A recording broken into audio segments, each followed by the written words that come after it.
সকলোকে আদৰণি জনাইছোঁ। মোৰ বৰ্তমান ভালেই, আশা কৰোঁ আপোনালোকৰো সকলোৱে ভাল আৰু সকলোৱে ভালে থাকক, কুশলে থাকক, তাৰে কামনা কৰি ভগৱানৰ ওচৰত প্ৰাৰ্থনা কৰিছোঁ। আৰু আজি সৰস্বতী পূজা বুলি সৰস্বতীৰ চৰণতো সেৱা ধৰিছোঁ, সকলোৱে যাতে জ্ঞানৰ দিশেও আগবাঢ়ি যায়। মই আজি আপোনালোকৰ বাবে লৈ আহিছোঁ সৃজনী আদৰ্শ প্ৰাথমিক বিদ্যালয়ৰ সৰস্বতী পূজাৰ কিছু দৃশ্যাংশ। সৰস্বতী পূজা আহিলে আমাৰ মনত সকলোৱে আনন্দ লাগে, বিশেষকৈ কণ কণ ছাত্ৰ ছাত্ৰীসকলে বেছি আনন্দ পায় আৰু কণ কণ ছাত্ৰীসকলে বিদ্যালয়লৈ মেখেলা চাদৰ পিন্ধি সাজি কাচি আহিবলৈ ভাল পায়।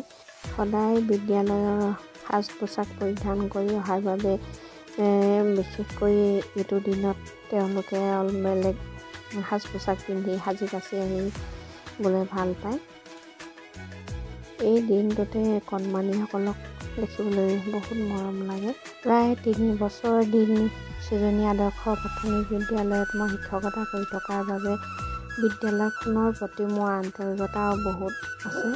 বিদ্যালয়ৰ প্ৰধান শিক্ষক মহোদয় পূৰ্ণ ছাৰৰ লগতে বাকী ছাৰ বাইদেউসকলেও বিশেষ দিনবোৰত আহিবা বুলি যেতিয়া মাত এষাৰ দিয়ে তেতিয়া মই নোযোৱাকৈ থাকিব নোৱাৰোঁ। খন্তেকৰ বাবে হ'লেও দেখা দিবলৈ চেষ্টা কৰোঁ, কাৰণ বিদ্যালয়খনৰ প্ৰতি মোৰ বহু আন্তৰিকতা আছে। লগতে কণমানি ছাত্ৰ ছাত্ৰীসকলৰ প্ৰতি থকা মৰম চেনেহবোৰৰ বাবে মই নোযোৱাকৈ থাকিব নোৱাৰোঁ। নিজৰ বিদ্যালয়ত পূজাৰ সামৰণি কৰাৰ পিছতে তেওঁলোকৰ বিদ্যালয়লৈ আহি খন্তেকৰ বাবে হ'লেও উপস্থিত হ'লোঁ আৰু সকলোকে লগ পাই বহুত ভাল লাগিল। মই অহা অলপ দেৰি হ'ল বাবে কিছু ছাত্ৰ ছাত্ৰী পূজা শেষ হোৱাৰ বাবে ঘৰলৈ গ'ল, বাকী অলপহে লগ পালোঁ। তাকে তেওঁলোকৰ লগত অলপ ফটো মাৰি মেলি এই ভিডিঅ' আকাৰ বনাই দিলোঁ।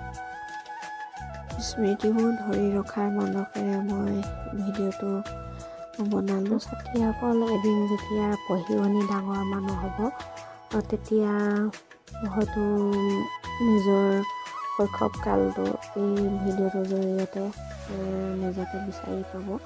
এই ভাবিয়ে মই ভিডিঅ'বোৰ স্মৃতি হিচাপে থাকিব বুলি প্ৰস্তুত কৰোঁ। লগতে আমি আজি আছোঁ কালি নাই, মানুহ যেতিয়া মৰণশীল, এদিন হয়তো পৃথিৱীৰ পৰা সকলোৱে আঁতৰি যাব। শুনিবলৈ কথাষাৰ অপ্ৰিয় হ'লেও এইটোৱে সত্য।